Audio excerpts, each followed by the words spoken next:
hello guys. Welcome to another episode of the e-commerce lab by Ecomcy, the place of a related to Amazon FBA private level and e-commerce. My name is Vincenzo Toscano, founder and CEO of Ecomcy, and today we bring another special guest. His name is Netzah, and he's the CEO of Forest E-commerce Technologies and also the co-founder of Upsilon. So he has so much experience in the e-commerce space. This guy, whenever we meet, he always give me, one of those hacks that we know can definitely do an impact in your Amazon business. And beyond that, like he has been in the space for so many years now. And I remember when we actually met back in Prague last time we met, we're discussing about how nowadays Amazon sellers don't really know how to track things such as lifetime value, which we see every single day becoming more and more important, especially as tacos and ACOs becomes more top of the surface metrics and don't really give you the full picture of your Amazon business. So that's why I wanted to bring Netset today on board, because I feel this is a topic nobody's bringing to the table, and we see, you know on top of the surface, how Amazon started to bring some of these metrics to your dashboard, and you really need to understand how to grasp them and make something significant out of that. So, Netza, welcome to the show. How you doing, my friend? I'm doing great. Thank you, Vincenzo, for having me. So much Pleasure. fun to see you again. Pleasure. I know we have spent a lot of memories together now. I consider you as a bro, and I really respect what you've been doing in the industry. So I'm very excited to see what you have for us today.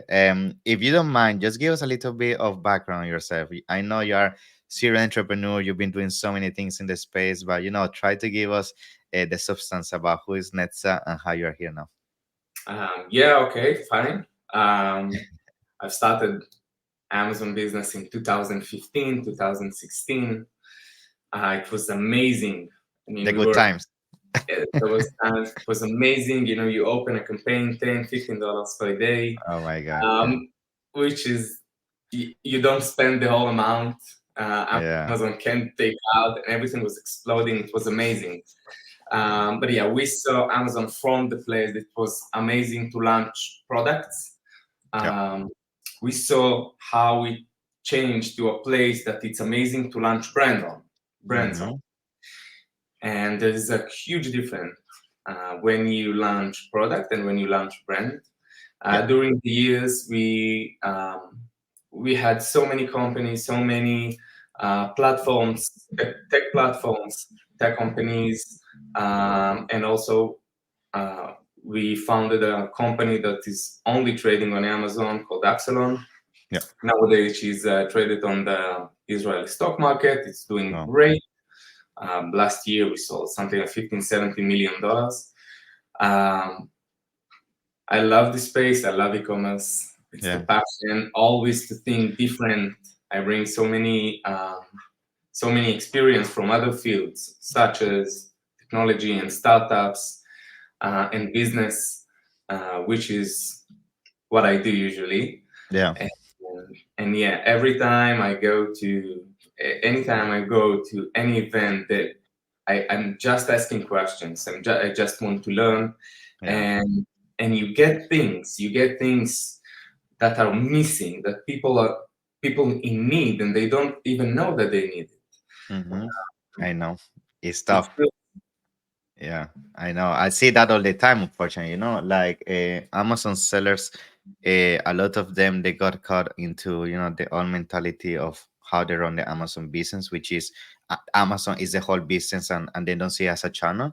And on top of that, the KPIs they keep tracking, unfortunately, are becoming the wrong way of seeing the whole picture, because especially if you are a product that go beyond that single point of contact, which is only one transaction and that's it. Like you really need to focus on the actual awareness of the brand, how many what is the average value basket of your consumers, how many times they come back, all these things. And I see nobody talking about this.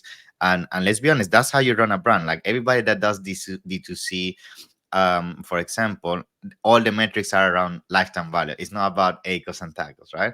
So tell us a little bit about how you came to the realization about the fact that lifetime value was so important for your business. I guess this was due to you digging further into your business, like how this was a topic within your business, became a topic. Yeah, in general, again, when you come from from the world of startups Yeah. and tech, you start your first time, you always focus on the product and user acquisition, Mm-hmm. which was like we did on 2015, 2016. We Yeah. always found we were looking for someone to buy our product once. Exactly. We That's never it. thought about them. We never thought about bringing them back to us consistently.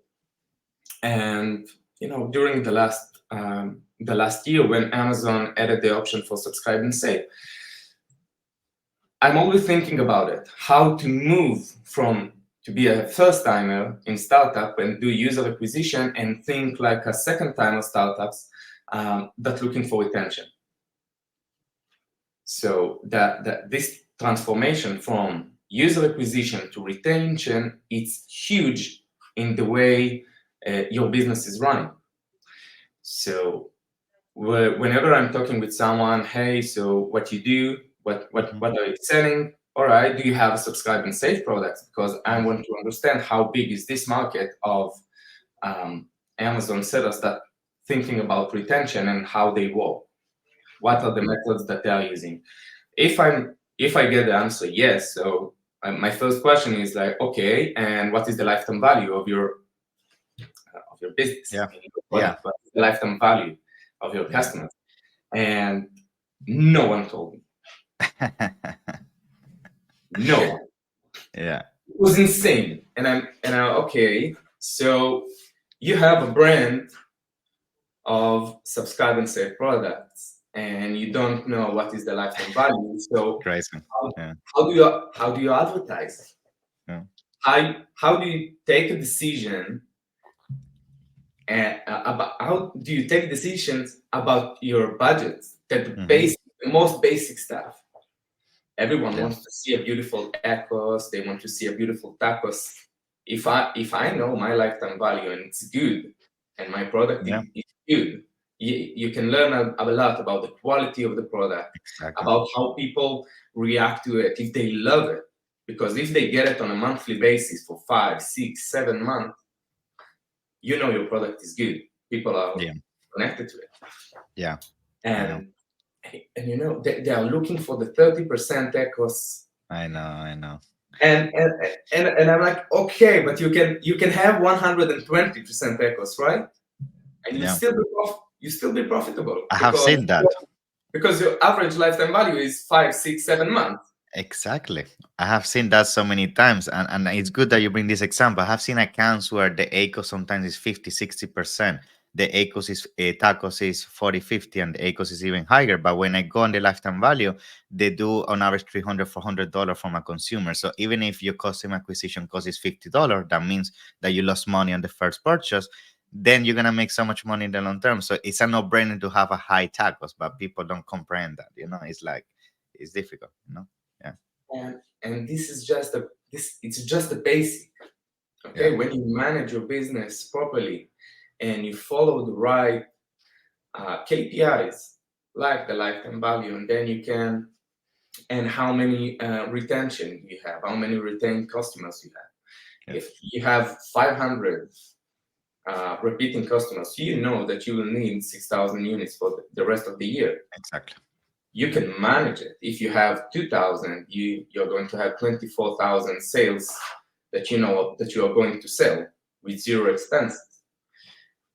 You have so many ways to manage your business when you know and follow and focus your attention in the retention. For example, small example, just a small thing. You can get 10, 20, 30% from your manufacturer if you tell them, I want to buy for the whole year. Mm-hmm. You can save so much money if you also tell them, okay, make the products. I need 24,000 because I have 2,000 subscribers to my product. I need 24,000. I will not order it 3,000 and 3,000. Take 24, but keep it on your warehouse. Yeah. Send it over when I need it. Mm-hmm. So you save money, you save storage, you save so much money that eventually that's your net profit. all of those stuff, that this 15%, it's your 15%. Yeah, I know, That I know. that's money that you get to your pocket. When you think business wise and not just Amazon wise, it's so different. That's the thing. Most Amazon sellers, unfortunately, they just keep seeing their business as Amazon is everything, and they are not going the omni-channel route, and that's why they're struggling because all their eggs are in the same basket, and if when all eggs are in the same basket, and on top of that, your decisions are not, driven by smart KPIs, as we basically bring to the table today, you're gonna struggle. Now we are talking about lifetime value and all of this, but the reality is most people don't even know how to do this kind of calculations, right? Because in order for you to realize what is the lifetime value, you need to go inside your Amazon account. Some people don't really know where to find these reports. I know you're gonna then give us a little bit of insights about that. So tell us a high level, like how a person like a normal Amazon seller could go right now to their account or even using software and realize what is the lifetime value of their brand. Okay, because Amazon don't show us the Yeah, actual lifetime value. yeah, On Amazon, you can only see how many subscribers do you have at any given time. yeah. Um, Soon, I know that Amazon just released Dashboard. Mm-hmm. a new API procedure for developers to tell you when you get a new subscriber, which is Exactly. nice. Okay, it's Mm. like, yeah, Yeah, yeah.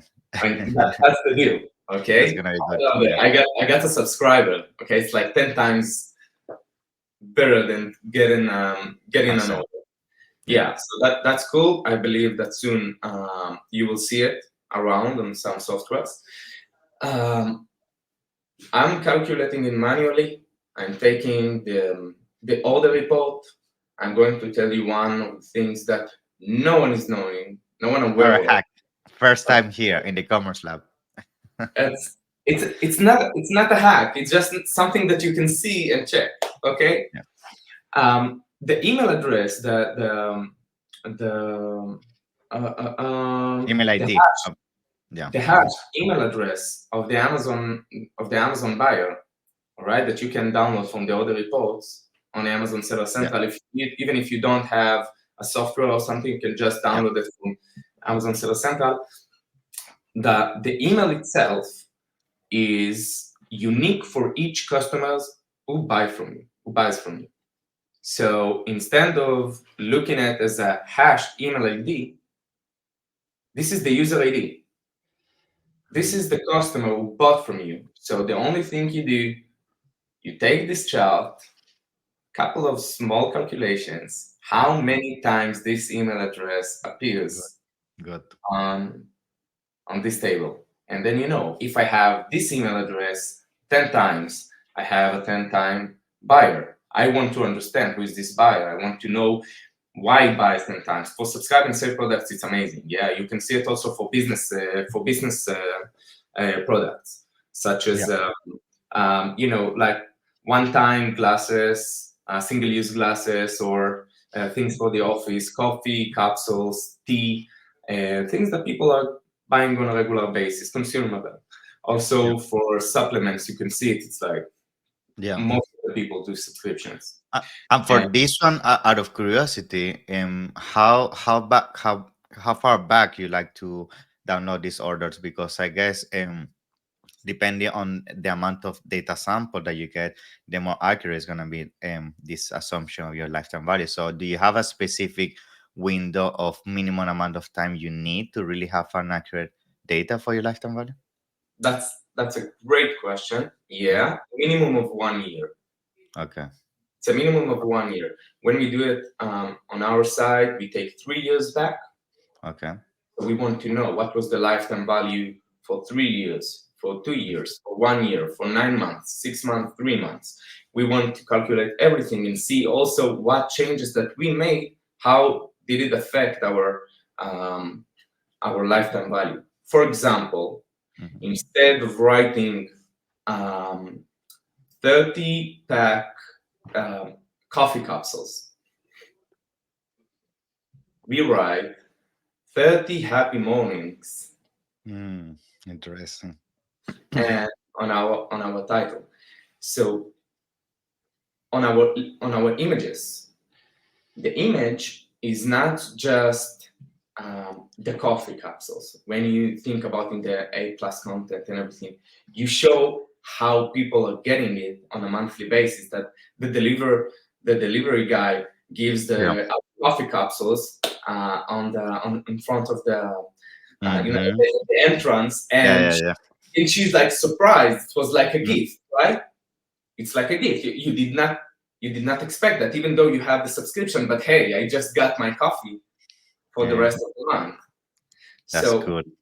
Yeah.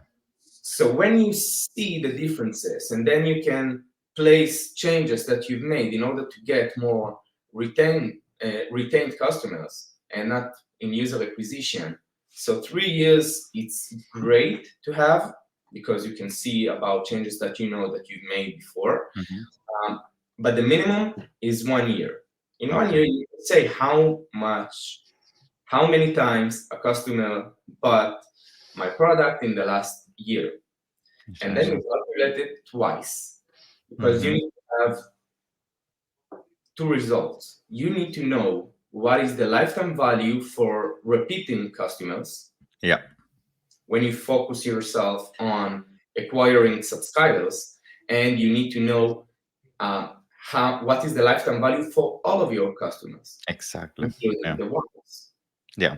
And I guess from here, just to add on this, I guess you can even see find out the frequency, how often they come back, because from this, then you can extrapolate this data and put it into advertising, like sponsor display, retargeting your consumers, and all of that, right? Exactly. Yeah. Yeah.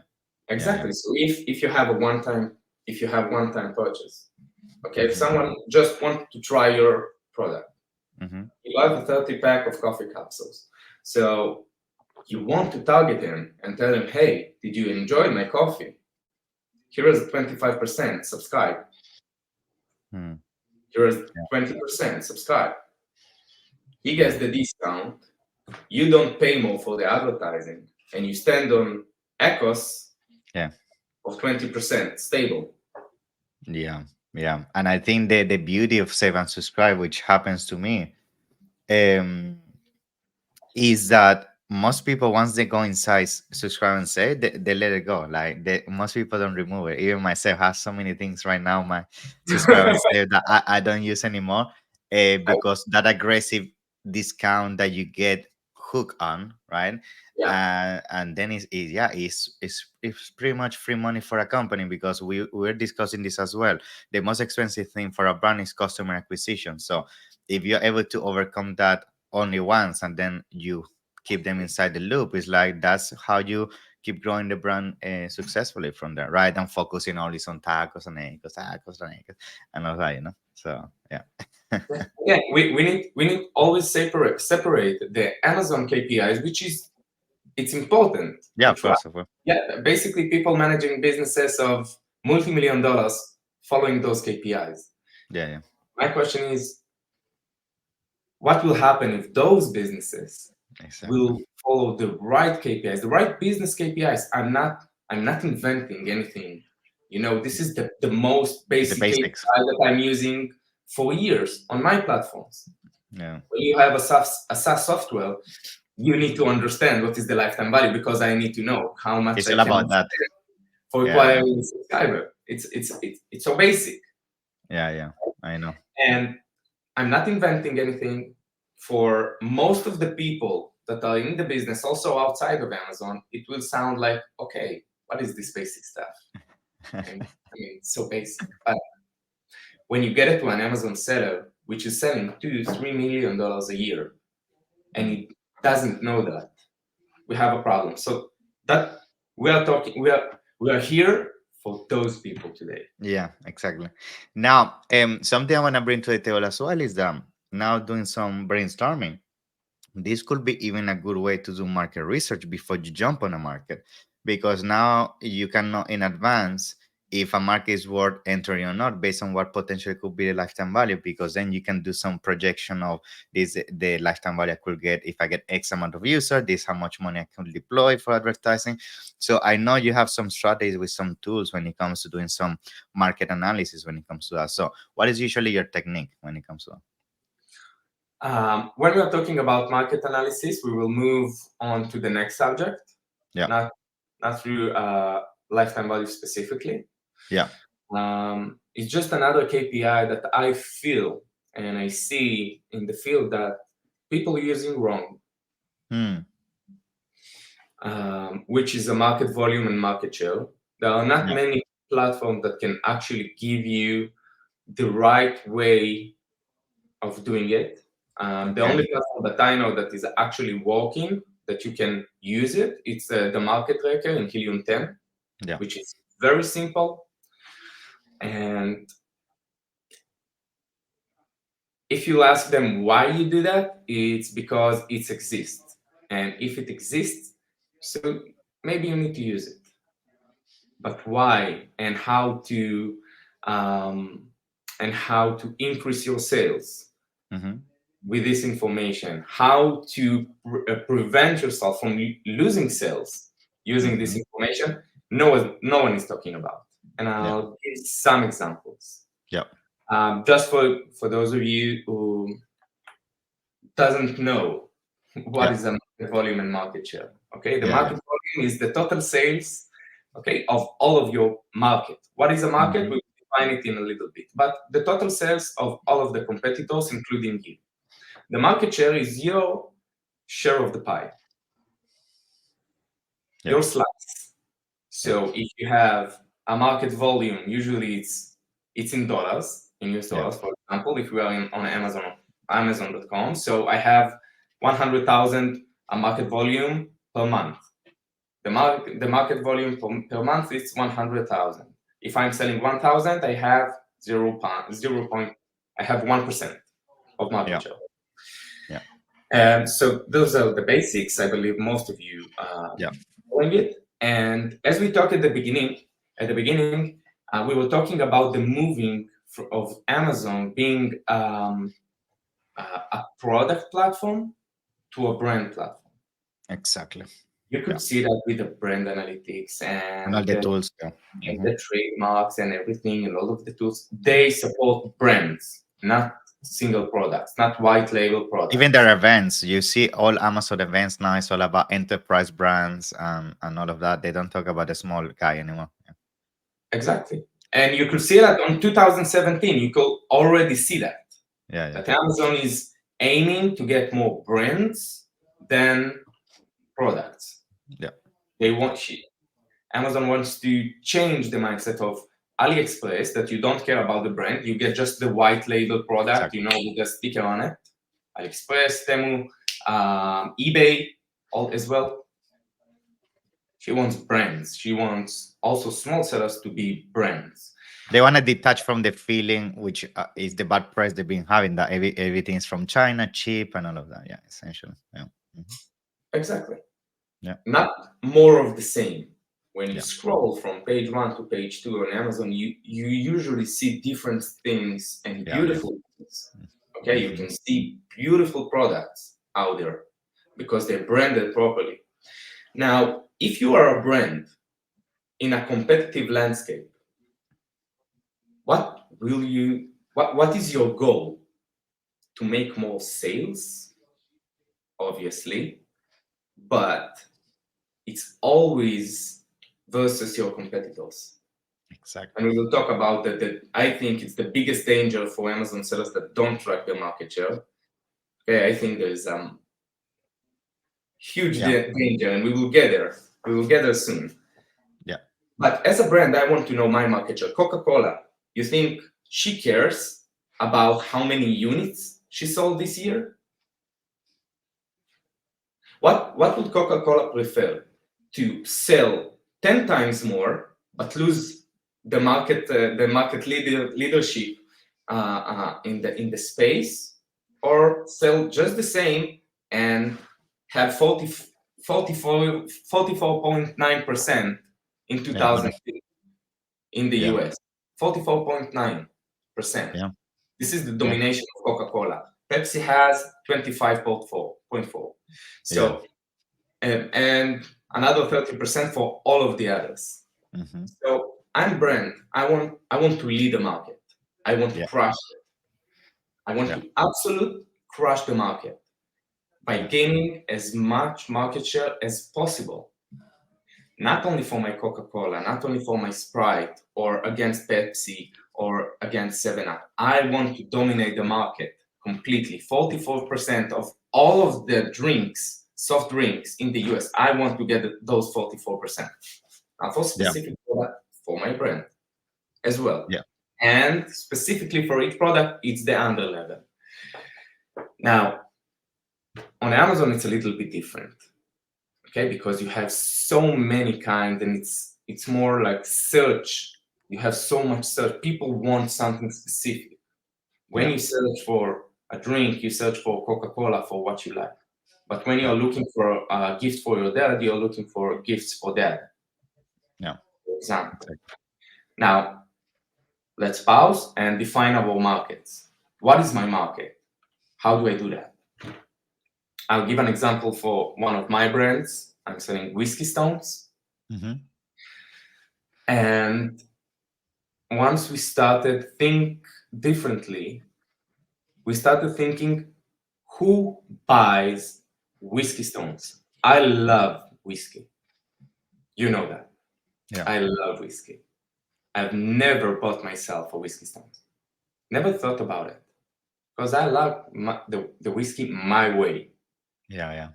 But my friends who wants to buy me a gift buys me whiskey stones. People who are looking for gifts for their dads buying whiskey stones. Those are they have the money. They are my customers. Yeah. Exactly. Okay. Now that also how you can get recurring customers, because if I buy to myself whiskey stones, I'm no more relevant because I already have whiskey stones. I don't need to buy more. Yeah. But when you focus on the right customers, so I'll give you an example with numbers. Yeah. On my market. My market for the Whiskey Stones brand called Cuba Accessories. My market is only for Whiskey Stones. We sell all of the competitors together $2.5 million per month. This is the Okay. market. If I'm only on Whiskey Stones, that's my threshold. As a Now we know max. that to make, now in order Yeah. to make money, actual money, I need to have 10% of the market share Yeah. to make 250K. At least. Yeah. At least Yeah. 10% of the market share. And on Amazon, it's almost, if you are not a super brand, it's very difficult to get 10% of market It's share. hard. It's very aggressive. Yeah. Mm-hmm.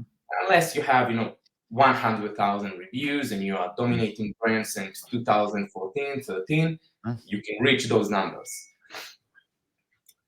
But I have another market that I'm tracking, which is Gifts for Men. Mm-hmm. Gifts for Men have $250 million per month. Huge. Yeah. It's 100 a huge times. market. It's a Yeah. huge market. Now, if I get 0.3% of this market, I get 750 per month for my product. With 0.3 is much more achievable. Yeah.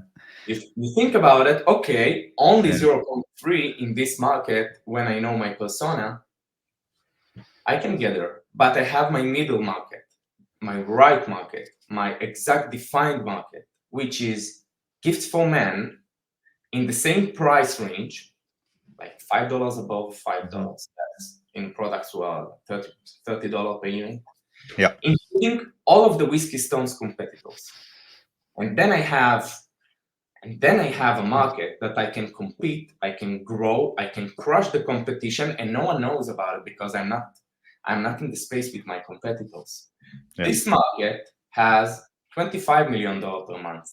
In 2%, I get $500,000 per month, 500K.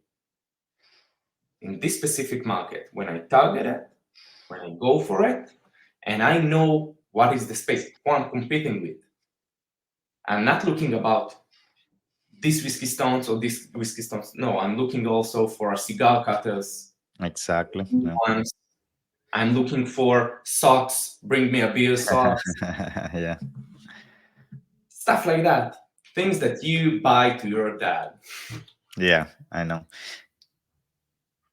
Yeah, I What? wanted to add on this that what you mentioned about market share, we use it a lot, for example, with brand analytics. We always at the keyword level try to identify, what is our brand share. And that's super powerful because just using the same principle, you're able to know how much is your dominance on that niche.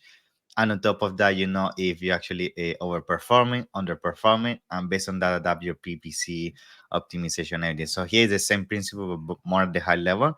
And I agree, a lot of people don't even have a look at this, and that's where a lot of dilution comes into the conversation. When you're meeting with a seller and they say, "Oh, I want to make $5 million," but then on this market, and then the market size 7 million. It's like you will never get more than 50% market share. That's impossible.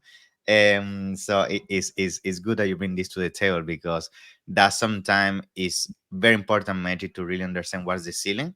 And I think people should do this even during the market research in the first place, because sometimes Absolutely. you enter a niche saying, "Oh, I want to make 7 8 figures," but if your niche by nature doesn't allow you to do that, like you're putting all this effort to aim for a goal that is not achievable with the current pro selection, so Absolutely. yeah, Absolutely. You can try and buy traffic. Okay, buy traffic from other it's places, not but sustainable. right, if it's not the right persona, customer persona, you're going to lose it.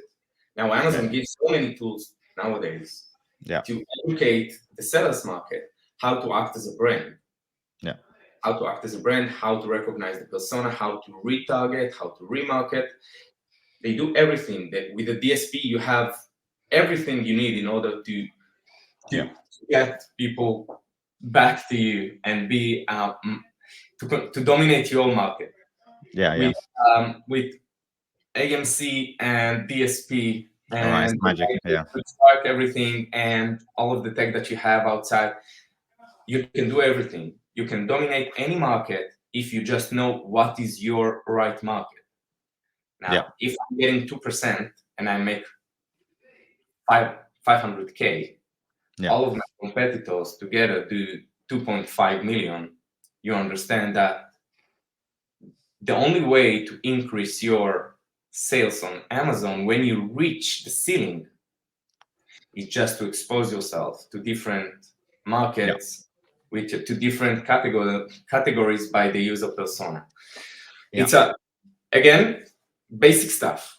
Yeah, and it's also important to define a baseline, because a lot of time people get frustrated that the sales are not improving or they're decreasing, but they don't realize that they actually are above the baseline of what all the competitors are reaching in terms of market share. And if you don't know about this and you just think that you are the one underperforming, then you start doing things that shouldn't be done, because you just don't know the reality of the market and how it's behaving. So I see this all the time as well. People overreacting, which is what caused even worse outcomes. So yeah, On the slide, we are talking about something that's part of my hmm, presentation.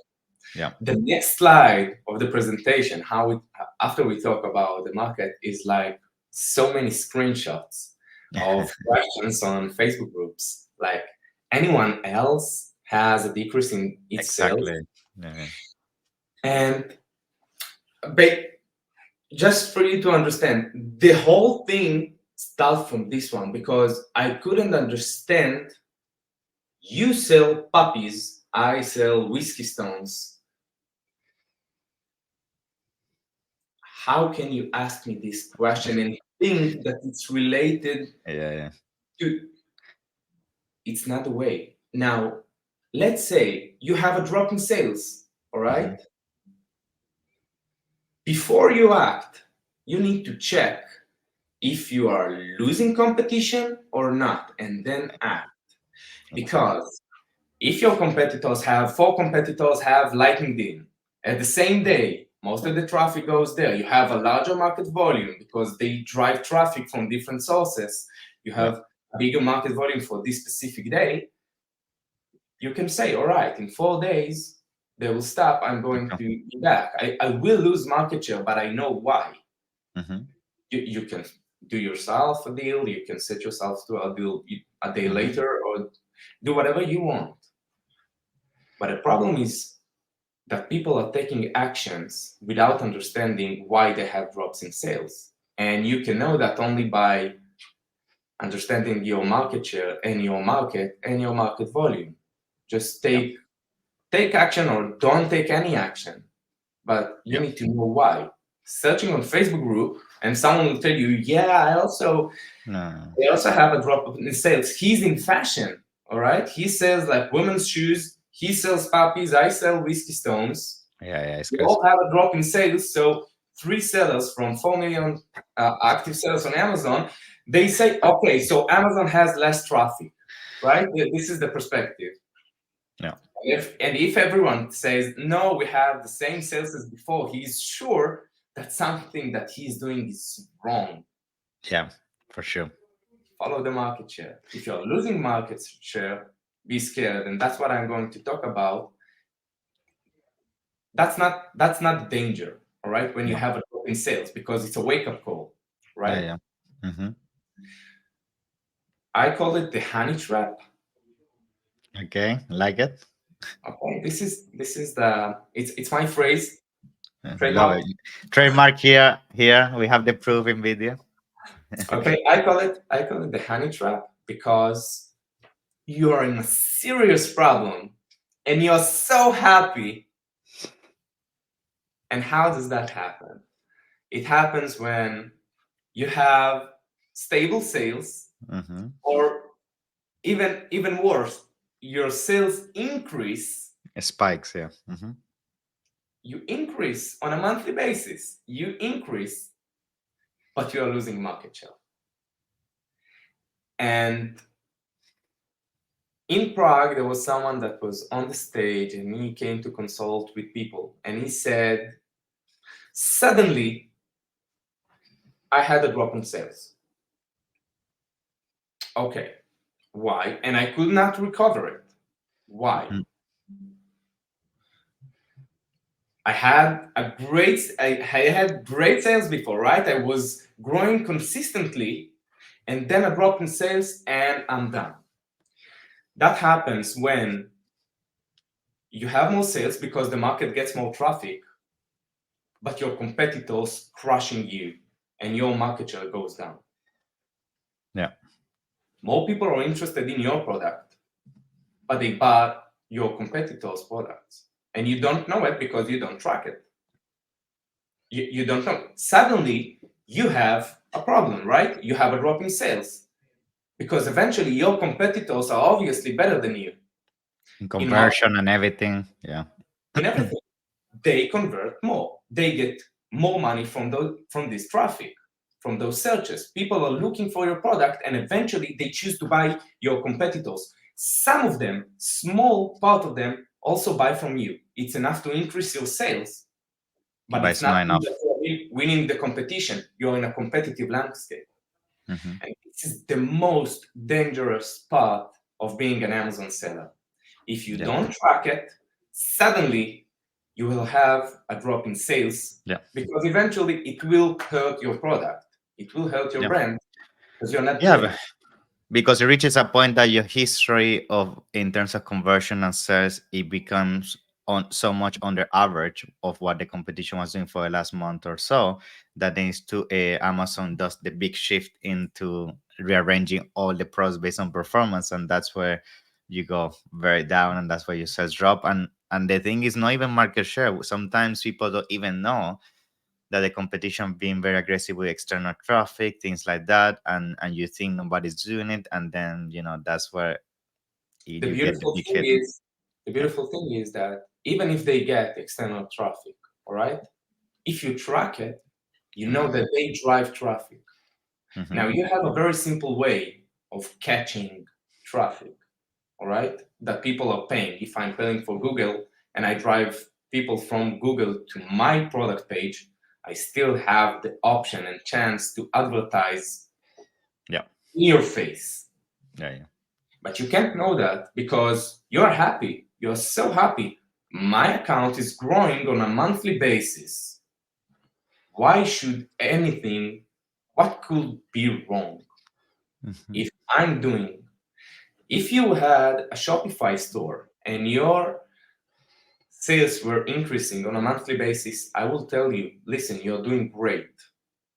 But if you're telling me that you are increasing in sales on Amazon in a competitive landscape, it's so different. If you have a growing sales, my first question will be, what's your market share during this time? Yeah. Did you increase your market share or did you lower than the market share? We had our own platform back then in 2019, 2020 when we founded Absalom. Every brand that came to us to purchase it, we were waiting 30 days, 60 days just to analyze the market and understand he have a great 2 months, 3 months, 1 year, or he's losing the competition. And most of them had great sales, but were Yeah. losing market share on a monthly basis. And we stopped the procedure and we saw them fall a couple Yeah. of months later. And they had no idea why. I know it's yeah, it's unfortunate, and I agree. Like whenever I do audits as well, like I make these questions, and most people don't even know the size of their market. They only know about how much money they're making in revenue, but they don't know if realistically that's a good number, if they're underperforming, if not. So it's definitely something that people need to pay more attention on. Now, Netza, to start bringing everything to a closure, like how you think people should start then combining all these two things, like everything in terms of market analysis and lifetime value to come to a final conclusion in terms of advice. Is there something you want to say to Amazon sellers so they can, start implementing this into the Amazon Yeah. business? I think the basic, again, we talked about very basic stuff. Yeah, of course. It was, um, it's the go-to for every business in general, except Amazon. My advice is go to Helium 10. I get no commissions. If Vincenzo have a coupon code, send you, Yeah, all yeah, right? But go to Helium 10 because they are the only one who can actually provide a very simple way of tracking your market. Create 3 markets, one for your competitors, direct competitors, which are product that gives the same exact solution as you. mm, Whiskey stones.